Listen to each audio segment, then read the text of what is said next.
En la clase de hoy vamos a ver lo que consideramos el patrimonio del siglo XX, el siglo denominado el siglo de las vanguardias. Es importante decir que cuando hacemos estas clases de patrimonio, obviamente estamos haciendo en ellas un recorte,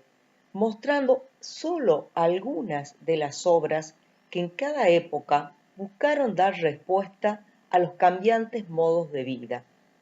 Como vimos en clases anteriores, en el siglo XIX, vimos surgir una gran cantidad de nuevos programas arquitectónicos que a medida que la sociedad se complejizaba y se organizaba, empezaron a aparecer en el contexto de ese país en formación que era la Argentina. Así aparecen temas vinculados a los cambios en la organización social, los nuevos tipos de residencia, hacia finales del siglo los nuevos tipos de viviendas de veraneo y que luego serán las viviendas suburbanas.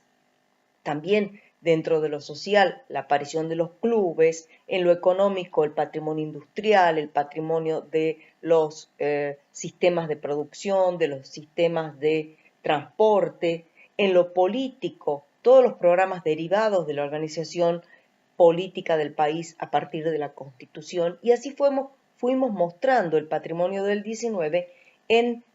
organizado en temas, en programas arquitectónicos. El siglo XIX, sin embargo, lo vamos a abordar a partir de algunas nuevas expresiones que van a buscar resolver la vinculación entre la arquitectura y el desarrollo de eso que se ha dado en llamar el proceso de modernización.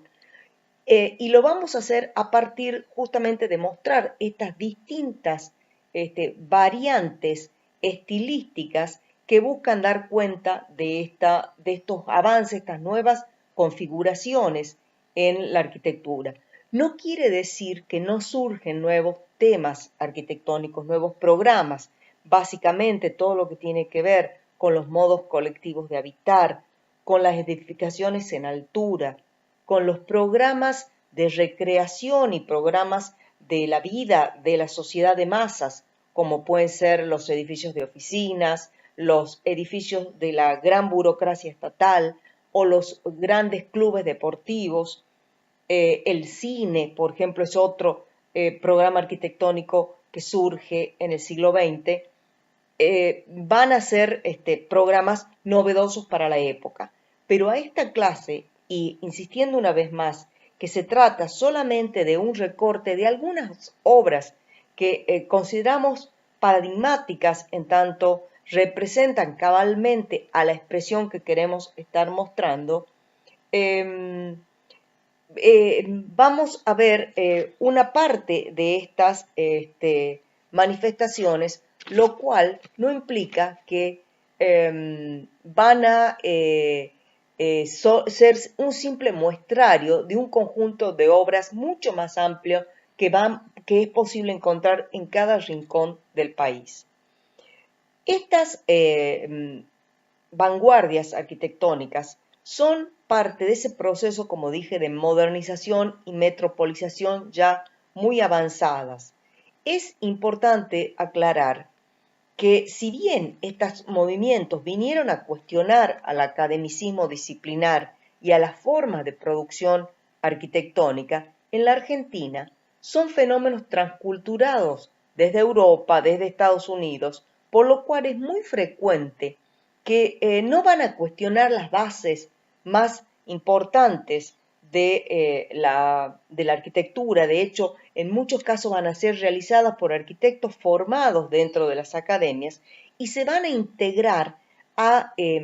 eclecticismo predominante en la cultura arquitectónica hasta mediados del siglo XX.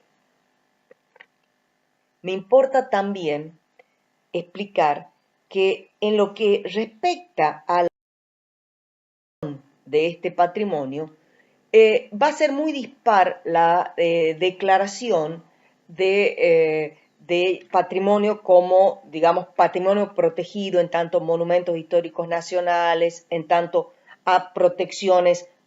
provinciales o municipales. Es más fácil encontrar obras protegidas dentro del conjunto de obras realizadas en el primer tercio del siglo, y a medida que nos vamos adentrando, estas declaratorias recién se están produciendo. Empezamos por esta primera ruptura, que es el Art Nouveau, que ya hemos visto en clases anteriores, que va a estar definida esta corriente por el término que designa las vertientes belga y francesa del movimiento, pero que en la Argentina también se va a usar bajo el nombre de modernismo, haciendo alusión a la vertiente del modernismo catalán, a la vertiente española, casi como un sinónimo. Entonces hablamos de Art Nouveau o de modernismo casi como sinónimos. Esta ruptura va a llegar a nuestro país de la mano de la misma inmigración. Muchos arquitectos llegan al país para el centenario, algunos para construir los pabellones de los distintos países, como pueden ser los italianos, como vemos acá el caso de la Casa Calice, realizada por Virgilio Colombo, pero también españoles, como Julián García Núñez, formado con los máximos representantes del modernismo catalán en Barcelona. A ellos le debemos este tipo de edificios que estamos viendo acá, como en Buenos Aires, en la ciudad autónoma de Buenos Aires, el edificio de Chacabuco 78, un edificio de este tipo de programas que les decía que aparecen en el 20, edificios de oficinas, o la Casa Calice de Virginio Colombo, de 1911 también, de departamentos y planta baja de locales comerciales, en ese tipo que va a prolongarse y tomar una nueva configuración que hemos visto surgir hace muchísimo tiempo de lo que se llama la vivienda negocio, es decir, la planta baja de los lugares céntricos destinados a locales comerciales y todo lo que hace a la vivienda en los pisos superiores. Otros arquitectos italianos, por ejemplo, Mario Palanti es uno de ellos, o Francisco Gianotti, pero también el realizador en este caso del Pasaje Barolo, uno de los primeros edificios en altura de lo que en ese entonces se le denominaba los rascacielos, ubicado en la Avenida de Mayo, un edificio muy particular, digno de visitarte, que tenía en su remate un faro que se comunicaba con otro faro que estaba ubicado en otro de este edificio, que estaba en Montevideo. Pero también el Art Nouveau va a ser realizado por arquitectos que son formados en la tradición académica, como por ejemplo este edificio, el Yacht Club argentino, realizado por el arquitecto Le Monnier, que ambos en este caso tienen declaratoria de Monumento Histórico Nacional. El Art Nouveau va a ser expresión fundamentalmente de la burguesía inmigrante, que recordemos que en nuestro país va a ser predominantemente de raíz italiana y española, por lo cual esas vertientes del Art Nouveau van a ser las más frecuentes. Pero así también lo va a hacer la secesión vienesa, y vamos a encontrar en muchas obras de composición académica, porque en muchos casos, como les digo, se van a volcar rasgos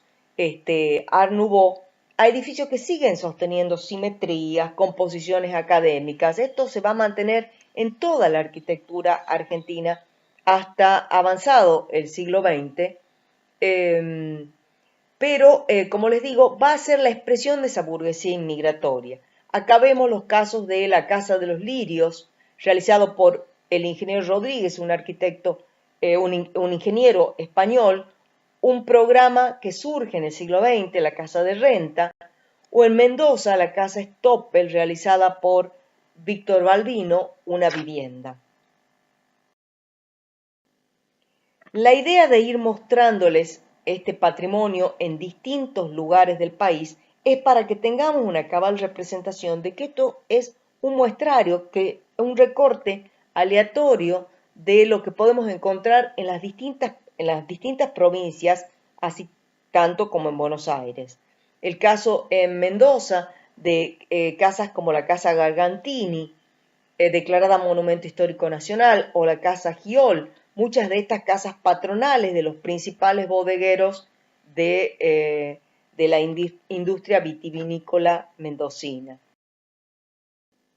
En Rosario, el Palacio Remonda Montserrat, realizado por el español Francisco Roca, quien se había formado con Domenech y Montaner en Barcelona, también Monumento Histórico Nacional, o en Tucumán, la Casa Azúcar, que ha sido por suerte convertida en Casa Museo de la ciudad, realizada por el arquitecto Luis Lucena en 1924. Pero mientras en el mundo se va a ir gestando esta arquitectura de vanguardia, esta arquitectura que va a tratar de integrar la producción del hábitat a la producción industrial, al desarrollo tecnológico de la segunda revolución industrial o revolución tecnológica, en América y particularmente en Argentina, lo hemos visto, se va a dar un proceso propio, un proceso que va a oponer los valores locales a los valores universales, los valores locales a los valores cosmopolitas tan predominantes en el siglo XIX, y que va a tratar de resolver eso que se dio en llamar la identidad nacional, que fue un debate propio de la época del centenario, el preguntarse qué es la argentinidad, como en Perú para su centenario se preguntaron qué es la peruanidad, y en distintos países de América se van a preguntar qué es lo que define a cada país en esa pretendida identidad nacional. Y en ese movimiento que hemos visto denominado neocolonial o nuevo colonial, que en nuestro país va a liderar ese movimiento de la restauración nacionalista, van a entender que la identidad nacional está en las viejas raíces de la arquitectura inicial que se hizo en el territorio, que es la arquitectura prehispánica y la arquitectura colonial, y se produce una reconciliación con la madre patria España, luego del largo distanciamiento que había supuesto con esa arquitectura todo el siglo XIX. Sabemos que los arquitectos más emblemáticos son el arquitecto Noel, el arquitecto Guido, y en este caso vemos algunas de las obras legadas por estos arquitectos, como el Palacio Noel, casa del hermano del arquitecto Noel, de Carlos Noel, que hoy en día es el Museo Fernández Blanco. Vemos acá otro hecho importante del patrimonio, que es la reconversión de usos, la refuncionalización, que es muy importante a la hora de poder sostener el patrimonio en el tiempo, la adecuación a nuevos usos. O en Cava, la casa de Ricardo Rojas, realizada por Guido, que es una réplica prácticamente de la portada de nuestra casa histórica, hecha en 1927 y declarada Monumento Histórico Nacional. Es una casa museo hoy en día. En Tucumán, el Cementerio del Oeste de 1927, declarada Monumento Histórico Nacional, o más adelante el segundo chalet del Ingenio Bellavista, realizado por el arquitecto Graña, también Monumento Histórico Nacional, que en este momento ha sido reconvertido, está intentando, digamos, ser reconvertido en museo, y supuestamente está en un proceso de restauración. Siguiendo por la línea vista en este chalet del Ingenio Bellavista, el patrimonio neocolonial también va a incluir ese neocolonial californiano que hemos visto aparecer en la década del 30 de la mano de la influencia norteamericana en la cultura en todo el mundo. Y solamente como para mostrar un par de ejemplos, vinculados mucho a los medios rurales, este californiano se va a potenciar mucho en lo que hace a la arquitectura por el turismo, podemos mostrar el caso del Gran Hotel Potrerillos en Mendoza o la Hostería de San Javier en Tucumán. Hubo una serie de obras durante el gobierno de Crito en Tucumán que se va a destinar al turismo, todas realizadas en arquitectura californiana. Por ejemplo, una parte de esa es el Camino a San Javier, donde está la primera confitería que hace poco se reconstruyó, también destinada a un uso de confitería, un uso turístico.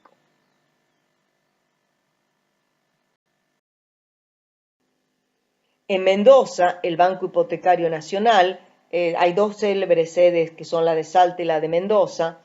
En el caso de la de Mendoza, hecha por el arquitecto Pirovano en 1924, vamos a ver que dentro de este patrimonio neocolonial van a ver esas distintas vertientes que tuvo el neocolonial, la americanista, la más hispanista y la ecléctica, la que combina, que es la más predominante, que combina los distintos rasgos estilísticos. En Buenos Aires, el Teatro Cervantes, que hace muy poco tiempo ha sido restaurado, realizado por los arquitectos Repetto y Aranda Arias, Monumento Histórico Nacional también, o el Banco de Boston de 1921, todas obras que se realizan, como les digo, en estas distintas vertientes que algunas abrevan más en lo que es el barroco español o el plateresco español, como esa portada que vemos en el caso del Banco de Boston. En Rosario, la casa personal de Ángel Guido de 1927, o otra obra de Ángel Guido también, la casa Fracassi de 1925.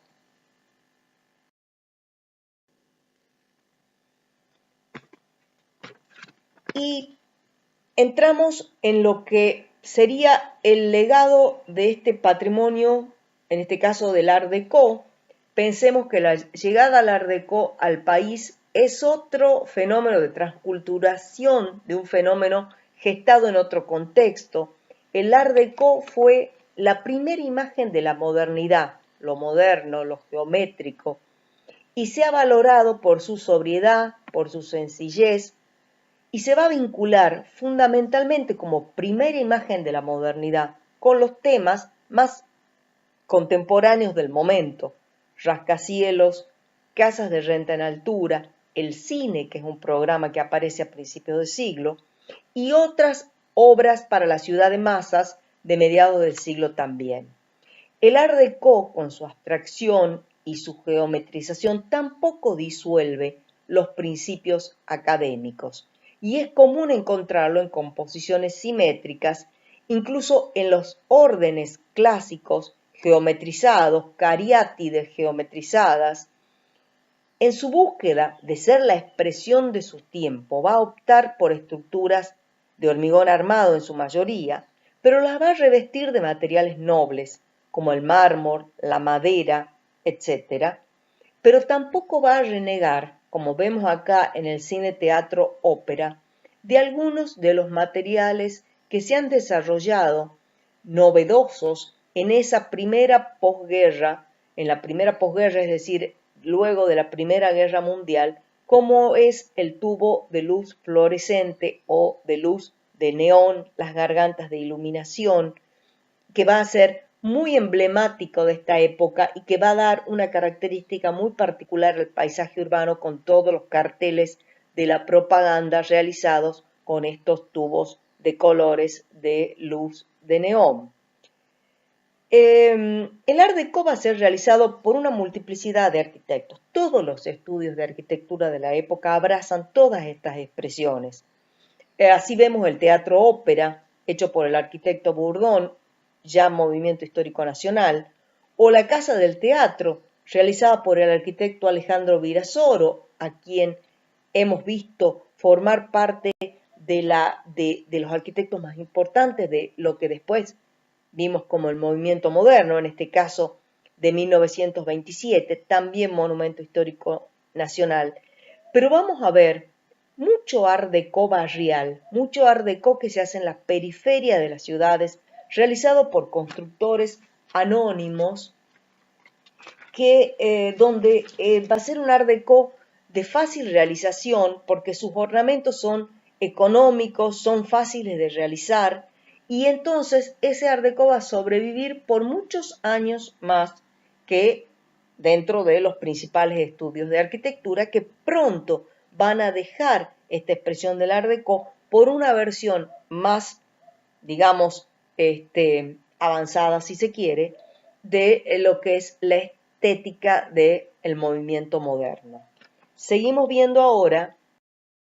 este patrimonio Art Deco. En Córdoba, el Palacio Minetti, la fábrica de cemento, la cementera Minetti, no podía sino tener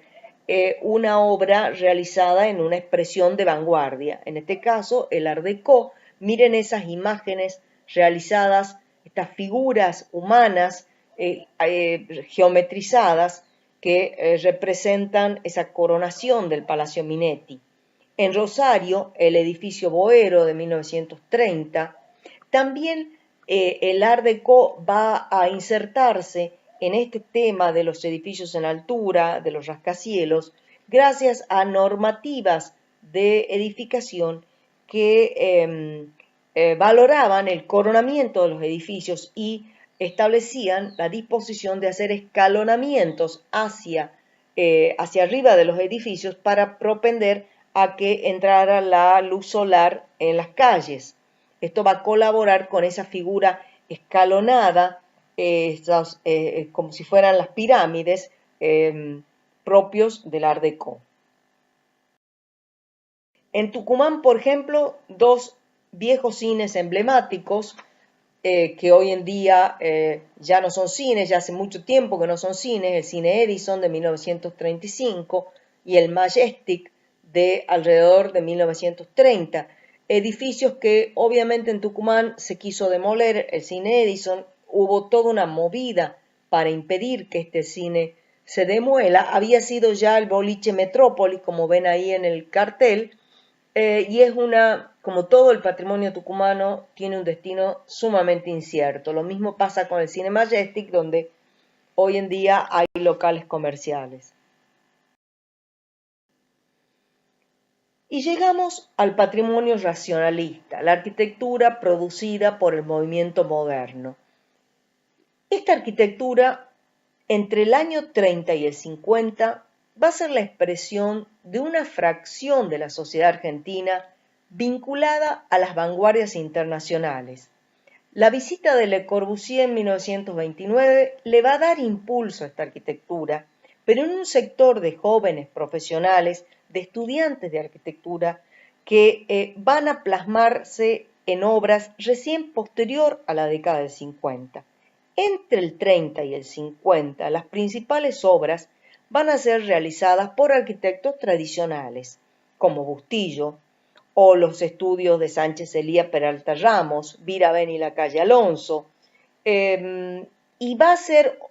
recibido solamente por una élite vanguardista en contacto con estos movimientos internacionales, como puede ser, y lo vamos a ver, a la emblemática escritora Victoria Ocampo, o a Corina Cábana, que eran personajes de la alta sociedad argentina muy vinculadas a los últimos movimientos de vanguardia que se estaban dando en el mundo. Sin embargo, lo que se va a difundir con mucha facilidad, y no solo en la Argentina, sino en todo el mundo, son los principales rasgos estilísticos de lo que se dio en llamar el estilo internacional, el racionalismo. Fachadas blancas, volúmenes simples, fachadas lisas, el despojamiento de todo ornamento, y se van a aplicar, una vez más, en los programas más novedosos de la arquitectura, como el edificio Safico, uno de los primeros edificios en altura de 1932, o el edificio Comega de 1933, que eran los rascacielos de aquella época. Algunos arquitectos de estos tempranos años sí van a plantear algunos desafíos más interesantes, les diría, más comprometidos con ideales transgresores del movimiento moderno. Uno de ellos es el arquitecto Karl Ney, que va a realizar en este caso la Perú House, pero que hemos visto como ejemplo paradigmático también el edificio de la calle Arroyo, o el arquitecto Vilar, que realiza distintas obras de envergadura con la estética del estilo internacional, pero que van a aportar alguna búsqueda, les diría, de mayor profundidad dentro de las propuestas del movimiento moderno. En el caso de Carlyle, cuando vimos el edificio paradigmático que vemos de Carlyle, vemos que él, junto con este edificio, que es la Peru House, va a tener toda una propuesta urbanística de resolver la típica manzana de nuestras ciudades con dos tipos de edificios, uno para esquina y otro edificio, que es la Peru House, para el centro, no el centro, sino la mitad de las manzanas. A Vilar se le deben una serie enorme de obras repartidas en todo el país para las principales ciudades del Automóvil Club Argentino. Probablemente uno de los edificios más importantes del patrimonio racionalista sea la sede principal realizada en la Avenida del Libertador en la ciudad de Buenos Aires en 1936, hoy Monumento Histórico Nacional. Otro edificio de una excelente calidad de ejecución es el realizado para Victorio Campo por el tradicional arquitecto Bustillo, que lo vamos a ver haciendo todo tipo de arquitectura. Esta obra de 1928 en Barrio Parque, en Buenos Aires, hoy es la sede del Fondo Nacional de las Artes, y se realizó, y es ya declarado, ambas obras estas están declaradas monumentos históricos nacionales. Otro arquitecto que tiene una búsqueda muy profunda dentro de los lineamientos del movimiento moderno es el arquitecto Amancio Williams, a quien se debe esta obra restaurada hace pocos años, que es La Casa del Puente, de 1943. La Casa del Puente, que va a reversionar la idea de ese pilotí planteada en 1922 por Le Corbusier en sus 5 puntos para una arquitectura moderna, llevando el pilotí a su mayor expresión como una lámina de hormigón en arco que va a ser un puente que va a permitir construir la casa por encima de un arroyo. Esta casa, llamada Casa del Puente o Casa del Arroyo,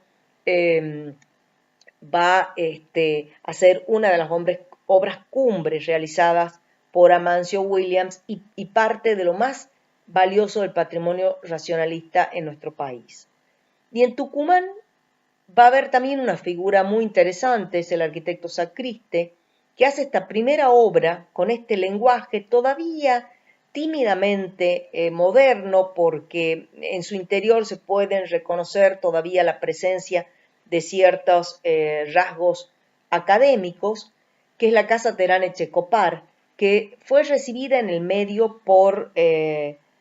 como algo muy, muy novedoso, en muchos casos rechazada, porque la sociedad todavía no estaba, digamos, formada culturalmente como para recibir este tipo de arquitectura, la que veían como muy extraña. Sin embargo, hoy en día es una joya para Tucumán, la Casa Terán Echecopar, que lamentablemente, al igual que toda la obra de Sacriste, si bien tiene algún tipo de protección, como la mayor parte son viviendas, están siempre en riesgo de conservación, en riesgo de que no le encuentren un buen destino, una buena refuncionalización, y corren el riesgo. Ya varias obras de Sacriste se han demolido, y sin embargo, si hay algo que Tucumán tiene para enorgullecerse, es toda la obra de este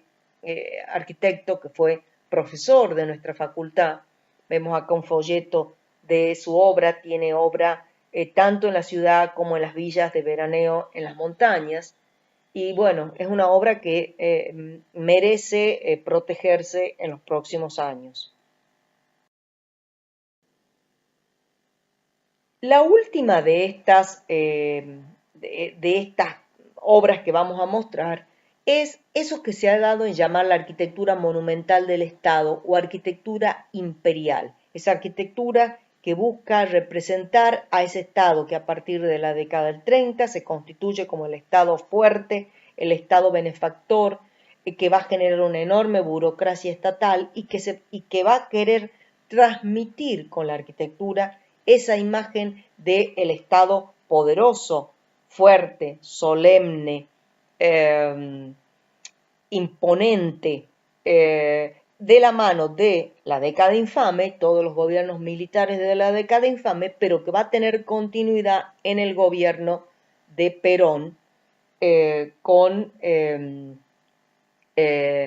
también con esta obra denominada imperial. El rasgo principal es el de ser una arquitectura monumental. Va a apelar a todas las arquitecturas que le puedan transmitir este significado, este simbolismo de poder, de frialdad, de solemnidad. Entonces encontramos, por ejemplo, toda la obra que hace el arquitecto Francisco Salamone en la provincia de Buenos Aires, en la década infame, de la mano del gobernador militar Fresco, en este caso el cementerio de Azul, que es un art déco monumental. La obra de Francisco Salamone es inclasificable, les diría, porque apela a una cosa muy escultórica. Lo más cercano es el art déco, pero que tiene unas particularidades muy propias de él. Es una obra muy interesante y está en toda la provincia de Buenos Aires porque va a ser producto de una serie de obras que hace el gobernador Fresco en aquellos años. O los programas que son para atender a las ciudades de masas, como en Cava el Hospital Churruca en 1938, o para el recreamiento de masas, y acá lo vemos aparecer de nuevo a Alejandro Bustillo en 1937, realizando en Mar del Plata, en este neoacademicismo monumental, que es el Hotel Provincial. Vemos nuevamente a Salamone en 1938 en la municipalidad de Coronel Pringles, en también diríamos lo más cercano posible es el Art Déco. Y en Tucumán, por ejemplo, es interesante que entren a ver, porque en pocos edificios de Tucumán hay esa escala arquitectónica, la Caja Popular de Ahorros, realizada por los que habíamos visto célebres personajes de la Restauración Nacionalista, Noel y Guido, en 1938. El mercado de Abasto, hoy Shopping del Abasto, hechos por el estudio Sulzig y Brest, en 1931. Dentro también del patrimonio de la arquitectura imperial, este hotel, el Hotel Xiao Xiao, propio de esa arquitectura destinada al turismo, al desarrollo de ese turismo que se da en la década del 30, junto con el desarrollo de las rutas y de todo lo que hace a la infraestructura destinada al automóvil que empieza a ser cada vez más de uso masivo, en este caso en Bariloche, y también realizado por el arquitecto Alejandro Bustillo, obra de 1939. Otro tipo de edificio de gobierno para ese estado importante de la década del 30, nada menos que el Ministerio de Guerra, en Cava, este edificio neoacadémico monumental realizado por los arquitectos Lopano, Pastrana y Campini en 1938. Bueno, hasta aquí una serie de ejemplos que tienen que ver con las distintas, como les digo, búsquedas arquitectónicas que se vienen produciendo hasta mediados del siglo XX. Pero para finalizar esta clase teórica, siendo nuestra última clase, las próximas ya son clases prácticas, me parece importante que reflexionemos juntos sobre el patrimonio, con ustedes como futuros hacedores de nuestras ciudades. Y tenemos que entender que en el patrimonio se sustenta la memoria colectiva, ya lo hemos dicho, sí, se vincula con el pasado, pero es donde acontece el presente y es desde donde se proyecta el futuro. El patrimonio cultural tiene el poder de generar elementos de identidad diferencial que ayuden a potenciar un territorio en sus estrategias de competencia, no solo por sus valores culturales, sino también económicos, como nutriente para la innovación y como factor de atracción. Esperamos en el cursado de esta materia lograr concientizarlos a ustedes en su salvaguarda. Muchas gracias.